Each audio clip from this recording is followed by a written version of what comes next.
કર્યો. જય શ્રી રામ મિત્રો. તો મજામાં તો લગતે બ્લોગ બનાવ્યો છે.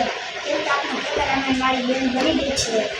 4 બેલાડી અને કેમેરામેન બનીને હેલ્પ કરું વિડીયોમાં. વિડીયો મસ્ત બને છે એટલે હેલ્પ કરું. આ બેન હેલ્પ કરે છે. બેન જોઈ ગયા કેમેરામેન વિડીયો આવો મારી બેન હેલ્પ કરે તમે જોઈ શકો છો. અત્યારે આપણે મારા ટ્યુશન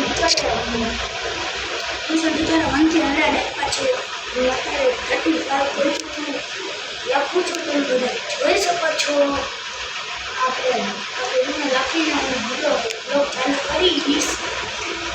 કેમેરામેન અહીંયા આવો. બંધ કરી દો. કેમેરામેન જો આપણે હું તમને આજે મારી બેન એટલે કેમેરામેન બની ગઈ છે એટલે હું તમને બતાડું. આ છે આપણા કેમેરામેન, તમે જોઈ શકો છો. બધું બાકી ના